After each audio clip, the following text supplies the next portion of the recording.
Saya mengharapkan dengan adanya pembelajaran tatap muka ini, marilah kita lebih giat, karena hasil evaluasi, pembelajaran sistem daring banyak siswa yang tidak dapat mengikuti, demikianlah harapan Kepala Sekolah SMA Negeri 6 Kupang.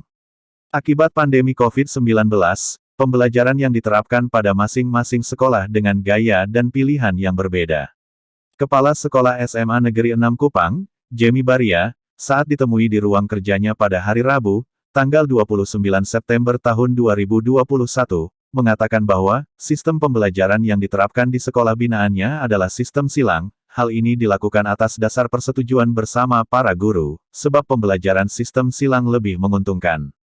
Karena jam pembelajarannya lebih efektif dibandingkan dengan pembelajaran shift-shiftan, sekalipun dalam 1 minggu siswa diwajibkan hanya 3 hari di sekolah dan 3 hari di rumah. Sedangkan terkait dengan vaksinasi, Jamie mengatakan bahwa semua siswanya telah divaksin.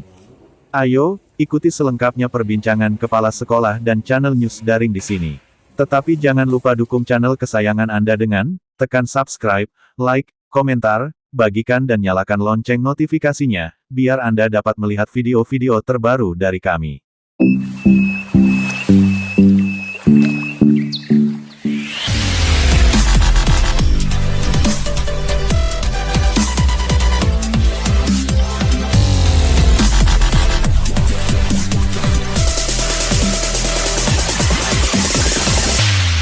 Pembelajaran tatap muka yang dilaksanakan di SMA Negeri 6, kami pakai sistem kita bagi kelompok, ada kelompok A, kelompok B, dan satu kelompok dia belajarnya 3 hari. Jadi hari Senin kelompok A, hari Selasanya kelompok B. Sistem silang ini ya Pak? Ya. Habis itu nanti Rabu lagi A, jadi dia sistem silang sudah. Ya. Itu untuk semua kelas 10 maupun sampai pada kelas 12. Ya. Jadi pembelajaran juga kita pakai waktu mulai 7.30 sampai 12.10 sudah anak-anak boleh pulang.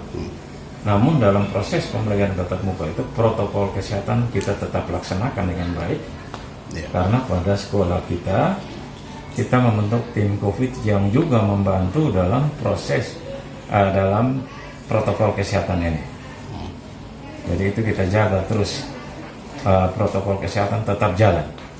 Jadi kami juga menyiapkan masker kalau ada peserta didik yang kami lihat dia lupa pakai masker, itu akan dikasih. Bapak ingin tahu saja kenapa Bapak memilih sistem silang, tidak memiliki sistem shift-shiftan?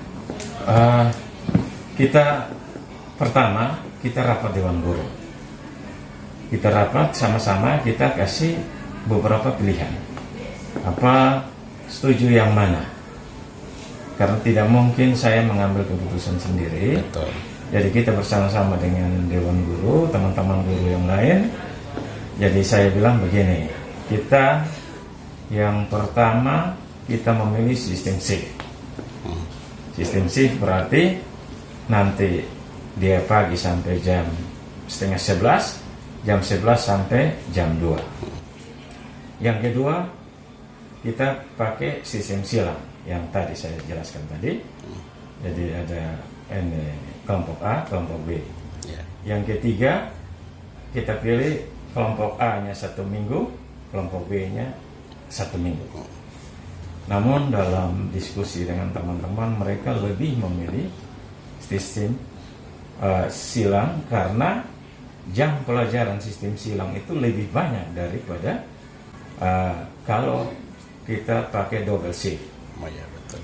Double shift itu 1 jam pelajaran maksimal mungkin hanya 20 menit atau 25 menit.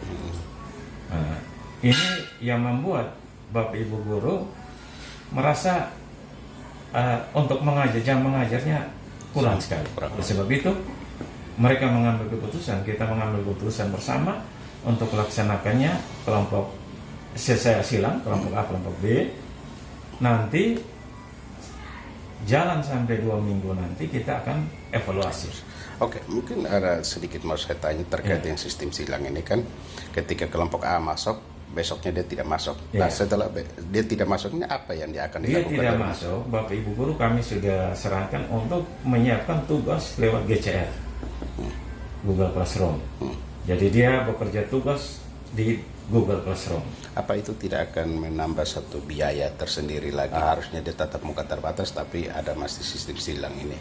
Ya, karena artinya mereka tetap melihat tugas di Google Classroom atau Bapak Ibu guru menyiapkan secara luring, artinya setelah jam pelajaran Bapak Ibu kasih tugas untuk mereka bekerjanya pada waktu istirahat. Iya. Artinya dia tidak masuk sekolah, dia mengerjakan tugas yang dikasih oleh Bapak Ibu guru.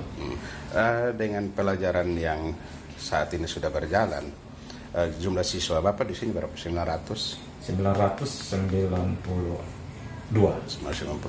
Nah, kita melihat bahwa bagaimana dengan kesiapan tenaga guru Bapak? Berapa banyak tenaga guru yang sudah siap dan kondisinya seperti apa? Bapak Ibu guru di sini kita cukup lengkap, ditambah dengan ada guru kontrak maupun guru honor. Jadi dari kesiapan guru saya rasa cukup lengkap, ada sekitar 60. Sistem vaksinasi di sini lagi. Untuk vaksinasi jadi pertama kita ada koordinasi dari Puskesmas Alak, Puskesmas Kumana. Mereka kasih jadwalnya di 11 Oktober. Namun karena ada surat edaran untuk pembelajaran tatap muka dari Pak Kadis, itu jalannya tanggal 27, maka sebelum itu kami sudah antisipasi, walaupun dari Puskesmas Alak janjinya tanggal 11 Oktober, namun saya bilang ke Bapak Ibu Wali kelas, informasikan kepada peserta didik bahwa yang mau tatap muka nanti kita menunggu edaran, dia sudah harus divaksin. Oleh sebab itu, hari Senin itu Puskesmas Sikumana mempercepat. Ternyata kita juga sudah tatap muka, dan dari situ ternyata sudah banyak siswa yang sudah mengadakan vaksinasi. Dan kami juga sebagian siswa kami kirim ke dinas, yang dinas melaksanakan vaksinasi di dinas sana. Itu yang kita minta 100 orang, yang pergi hanya 70 orang, 10 orangnya niknya bermasalah, jadi dilayani 60 orang. Jadi hampir 100% kami punya sudah adakan vaksinasi. Ada tidak kendala vaksinasi ini, penolakan dari orang tua murid? Ada. Selama ini tidak ada. Tidak. Jadi baru-baru hanya satu siswa saja yang lapor wali kelas. Saya bilang terserah, jadi kita tidak bisa memaksa. Ya. Tapi karena aturannya harus vaksinasi, silakan konsultasi dengan orang tua kira-kira bagaimana. Ternyata waktu hari Senin vaksinasi, saya lihat nomornya di vaksinasi. Kemana orang tua semua? Oh, mau Bapak? Oh, nah sudah. Ya, berarti semuanya sudah selesai ya?